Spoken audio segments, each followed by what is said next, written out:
Merry Christmas Eve, my babes.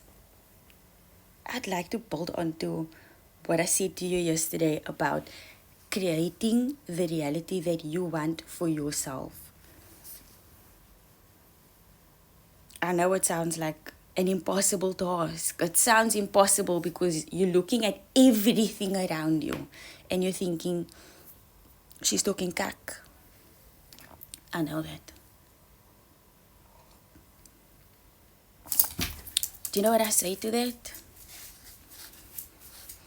I say, take a step back. Look at your life. Look at everything in your life that you weren't satisfied with.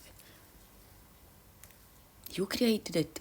You created that life for yourself.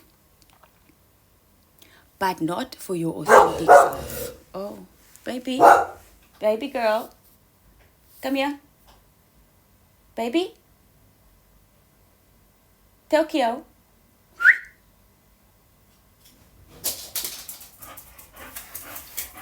Come here, baby. Okay, that's enough now. That's enough, baby. Calm down. You created that life for yourself, but not for who you are. You created it based on the version of yourself that you thought everybody else would accept. You created a world for somebody else, not for you. Not for what would make you feel fulfilled inside. You created that world. How can you be satisfied in a world that you created for somebody else living in your body? Because that's what you did. You turned yourself into somebody else for other people. You turned yourself into somebody that just pushes down emotions, doesn't deal with things in the moment, sweeps things under the rug, looks the other way, walks away, be the bigger person.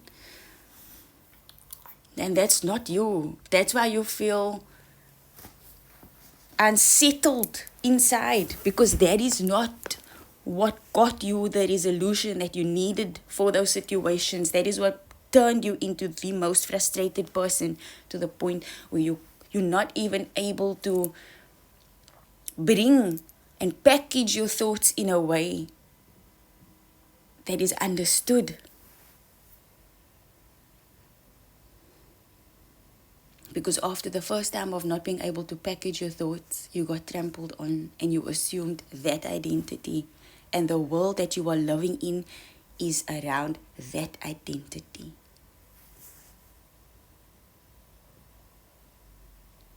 How do you expect to be satisfied, fulfilled, happy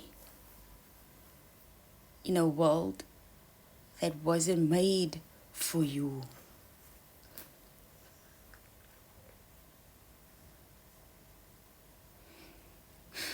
And we see so many issues about people having mental illness because we make our souls sick. We make our own souls sick. That's what mental illness is. A sickness of the soul. Because when our soul gets injured, we aren't taught the coping skills, the diagnostic tools to say, what aspect of my soul is feeling so and what do I need for reparation? How do we go about making this better? So we go about hurt upon hurt upon hurt upon harm upon injury upon injury. We're a bunch of people walking in this world with a bunch of broken souls. Because that was what we were taught. We were taught to ignore the harm. And the world we live in is built around a person who ignores the harm that is done to them. We're not going to do that in 2026 anymore, babes. The first thing when you're noticing activation of your feelings in any situation, it can be any situation, it can be if you're even driving in a car and somebody cuts you off is somebody that was tailgating you on the freeway and they cut you off in traffic. The first thing you need to do is when you start feeling that rage, road rage, is to identify the feeling. If you are with other people, it's not the time to let those emotions out. If you are driving, it's not the time to start raging. As soon as you notice the feelings and it gets to a point of overwhelm, that is where you need to absolutely stop. I don't know why it stopped. I don't know if it got everything that I just said. But you need to stop. The last thing I remember saying is that you need to stop. As soon as you realize you're not calm anymore, and there will be physical signs that your soul is getting overwhelmed. When you're feeling overwhelmed, you will start speaking faster. The words will start coming out of your mouth faster. Your voice will go higher. So you will start speaking faster and your voice will go higher. You will start speaking more in staccato, like this kind of speaking. And less in a smooth sentence. You will notice your chest is going tight. Your shoulders, these muscles here, might start feeling tight. Your heart will race. You will start breathing faster.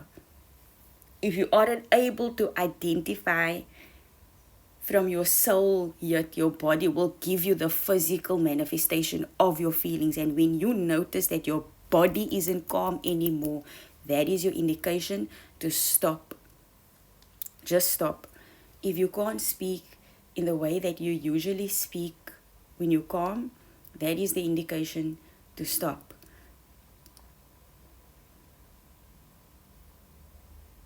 And if somebody else is coming at you, the first thing you need to tell them also is, hold on.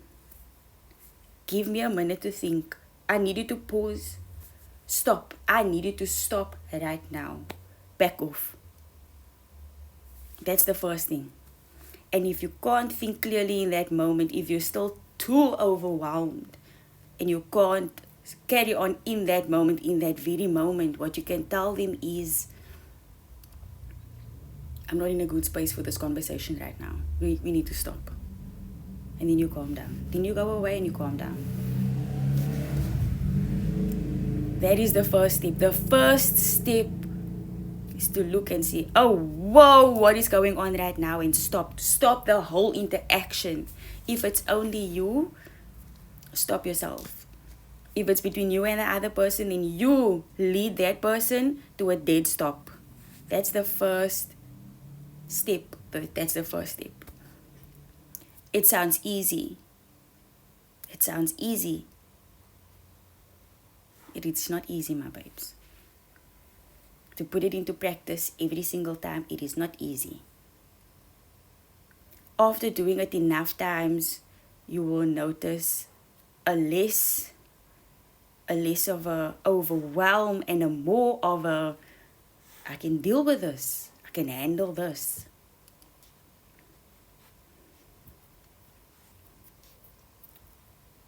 Before I end off, I want to explain to you what that heart rate racing, hyperventilating, tight shoulders, you can hear your heart beating in your ears. That is your nervous system.